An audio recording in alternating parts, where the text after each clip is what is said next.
رکاوٹیں بہت زیادہ آ جائیں، پریشانیاں بہت زیادہ آ جائیں، تو سورہ ہود کی آخری آیت پر غور کر لو، مسئلہ حل ہو جاتا۔ چلیے پہلے اسی آیت پر بحث کر لیتے ہیں، مفسر نے جس آیت کی طرف اشارہ کیا ہے، آخری آیت، وَلِلَّهِ غَيْبُ السَّمَاوَاتِ وَالْأَرْضِ، یہ پہلا جملہ ہے، وَإِلَيْهِ يُرْجَعُ الْأَمْرُ كُلُّهُ، دوسرا جملہ، آسمانوں اور زمینوں میں جتنے غیب ہیں وہ سب اللہ ہی کے ہیں، جی، ساری غیبیات کا مالک وہی ہے۔ یعنی معلوم ہے اس سے کہ یہ کیا کر رہے ہو، بند کرو اس کو۔ اللہ تبارک و تعالیٰ کو معلوم ہے کہ کون حق پر ہے، کون باطل پر ہے، کون آسودہ حال ہے، خوشحال ہے، اور کون بد حال ہے۔ اللہ کو یہ بھی معلوم ہے کہ کسے جنت میں جانا ہے اور کسے جہنم میں جانا ہے۔ اللہ کو یہ بھی علم ہے کہ کسے اس کی حرکتوں کی وجہ سے تباہ و برباد کرنا ہے اور کسے اس کی نیکیوں کی وجہ سے دنیا میں عروج دینا ہے۔ اس آیت کریمہ کے اس ٹکڑے کی تفسیر ناممکن ہے، کر ہی نہیں سکتے آپ۔ وَلِلَّهِ غَيْبُ السَّمَاوَاتِ وَالْأَرْضِ، اور ظرف کو مقدم کیا گیا ہے، یعنی اللہ ہی کے پاس ہے، اللہ ہی کا ہے اور کسی کا نہیں۔ اچھا، دوسرا جملہ، وَإِلَيْهِ يُرْجَعُ الْأَمْرُ كُلُّهُ، ہر معاملہ اس کی طرف لوٹایا جائے گا، ہر معاملہ۔ جی، ظالم نے کیا کیا حرکتیں کی ہیں، مظلوم نے کتنے ظلم برداشت کیے ہیں، سارے معاملات اسی کی طرف لوٹائے جائیں گے۔ تو اب سب غیب کا علم اسے ہی ہے، ساری چیزیں وہی جانتا ہے، اور ہر چیز اسی کی طرف لوٹائی جا رہی ہے۔ تو آپ کو صرف دو کام کرنے ہیں، کیا؟ فَاعْبُدْهُ وَتَوَكَّلْ عَلَيْهِ، اللہ کی عبادت کرو اور اس پر بھروسہ کرو۔ رہا معاملہ دنیا والوں کا تو وَمَا رَبُّكَ بِغَافِلٍ عَمَّا تَعْمَلُونَ، کون کیا کر رہا ہے، تم کیا کر رہے ہو، اس سے اللہ غافل نہیں ہے۔ یہ ہے بہت اہم چیز، ہے سارے غیب کا علم اللہ کو، اور سارے امور اسی کی طرف لوٹائے جا رہے ہیں، برابر۔ تو اب آپ کو کیا کرنا ہے، جب راستے میں اتنی رکاوٹیں آ جائیں کہ اس سے نکلنے کا کوئی راستہ نہ دکھ رہا ہو، تو صرف ایک ہی ذریعہ ہے، فَاعْبُدْهُ وَتَوَكَّلْ عَلَيْهِ، اللہ تبارک و تعالیٰ کی عبادت کرو اور اس پر بھروسہ کرو، خلاص۔ سورہ ہود کی ابتدا میں اللہ نے ارشاد فرمایا، وَأَنِ اسْتَغْفِرُوا رَبَّكُمْ ثُمَّ تُوبُوا إِلَيْهِ، دو کام کرو، ایک تو استغفار کرو، دوسرے توبہ کرو۔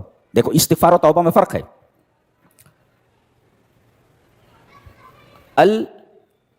المغفرۃ یا التوبۃ توصل الی المغفرہ، جی، آدمی توبہ کرتا ہے تو اللہ اسے بخش دیتا ہے، گویا توبہ مغفرت کا ذریعہ ہے، جی، مغفرت کا ذریعہ ہے، یہ بتایا گیا۔ وَأَنِ اسْتَغْفِرُوا رَبَّكُمْ ثُمَّ تُوبُوا إِلَيْهِ، اچھا، عجیب بات یہ ہے کہ توبہ ذریعہ ہے مغفرت کا، لیکن مغفرت کو پہلے لایا گیا ہے۔ کیوں پہلے کیوں لایا گیا؟ اس لیے کہ مقصود یہی ہے، توبہ کا مقصد کیا ہے، اللہ معاف کر دے، تو مقصد کو پہلے ذکر کیا گیا اور وسیلے کو بعد میں ذکر کیا گیا۔ یہ قرآن حکیم کے بولنے کا انداز ہے۔ وَأَنِ اسْتَغْفِرُوا رَبَّكُمْ، تم اپنے رب سے اپنے گناہوں کی معافی مانگو، پھر توبہ کرو، یعنی اگر تم توبہ کرو گے تو اللہ تمہیں بخش دے گا۔ تو مقصد کیا ہے؟ استغفار، مغفرت، اور ذریعہ کیا ہے؟ توبہ۔ یہ دونوں چیزیں اگر کر لو، آگے بتایا جا رہا ہے، یُمَتِّعْکُم مَتَاعًا حَسَنًا، تو اللہ تمہیں دنیا میں یعنی اجل مسمى، ایک متعین مدت تک متاع حسن عطا فرمائے گا۔ متاع حسن کا مطلب بہترین زندگی، بہترین سامان۔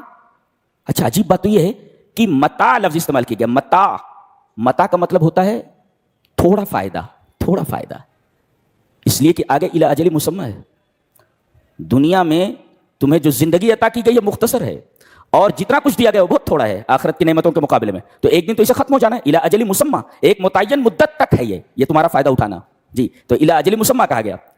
اور حسن اس کی صفت لا کر کے ایک شبہ کا ازالہ کیا گیا کہ ہم یہ دیکھتے ہیں کہ بہت سارے لوگ نہ توبہ کرتے ہیں نہ استغفار کرتے ہیں, ہمیشہ اللہ کی نافرمانی کرتے رہتے ہیں, لیکن ہم دیکھتے ہیں کہ بڑے بڑے کاروبار ہیں ان کے, بڑے مزے کی زندگی گزار رہے ہو.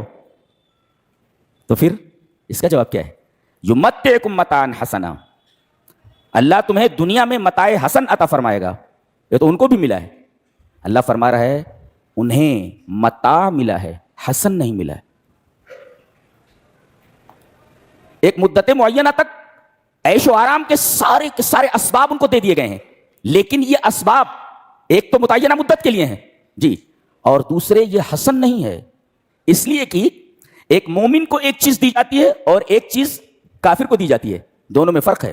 جیسے میں نے اس کو ایک مثال سے واضح کیا تھا کہ آپ نے گھر میں طوطے کو پال رکھا ہے اور اسے پنجرے میں قید کر دیا ہے, پنجرے میں رہتا ہے, دیکھو قید ہے وہ, اور اس کے بعد آپ دروازہ کھولتے ہیں پنجرے کا, اس کے اندر آپ پھل رکھ دیتے ہیں, مٹھائی رکھ دیتے ہیں, مرچی رکھ دیتے ہیں, طرح طرح کی نعمتیں اس طوطے کے لیے اس پنجرے میں, پنجرے کا دروازہ کھول کر رکھ دیتے ہیں.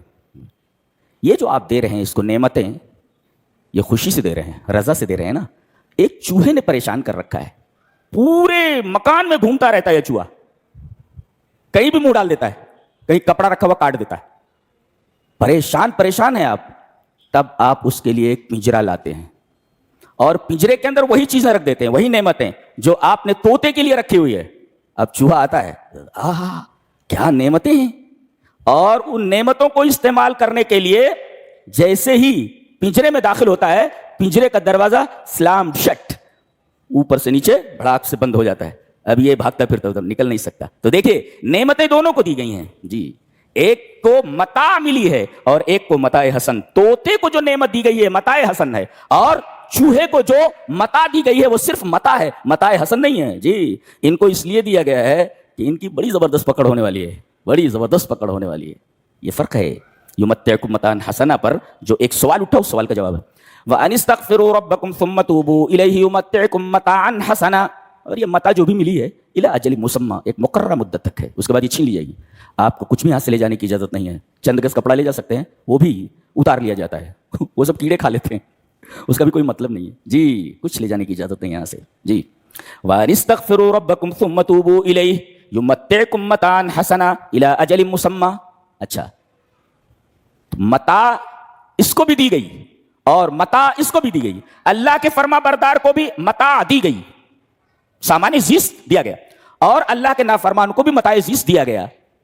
لیکن اس کی متاع, اللہ کے فرما بردار کی متاع حسن ہے, اور جو نافرمان کو دی گئی وہ صرف متاع ہے. برابر ہے. اچھا, لیکن یہ متاع اور متاع حسن دونوں ایک مدت کے بعد ختم ہو جاتے ہیں. مومن کی جو متاع ملی وہ بھی ختم ہو جاتی, اور کافر کو جو متاع ملی وہ بھی ختم ہو جاتی. لیکن مومن کا ایک اور فائدہ ہے جو آگے بتایا جا رہا ہے, وَيُؤْتِ كُلَّ ذِي فَضْلٍ فَضْلَهُ. کافر کا متاع یہیں ختم ہو گیا, لیکن تم ہمارے ہاں آ رہے ہو, قیامت میں آ رہے ہو, تو ہر فضل والے کو ہم اس کا فضل دیں گے. یعنی آخرت میں بھی اللہ کے فرما بردار کے لیے نعمتیں تیار ہیں, کافر کے لیے نہیں ہے جی. یہ فرق ہے, یہ دو فرق ہے. ویوت, اچھا, اس میں جو بھی ذی فضل ہوگا, یعنی کوئی زیادہ اللہ کا فرما بردار ہے, کوئی اور زیادہ فرما بردار ہے, کوئی اور زیادہ فرما بردار ہے, تو اللہ تبارک و تعالی ہر ایک کے فضل کے اعتبار سے نعمتیں عطا فرمائے گا. وَيُؤْتِ كُلَّ ذِي فَضْلٍ فَضْلَهُ. فرق سمجھ میں آیا دونوں میں؟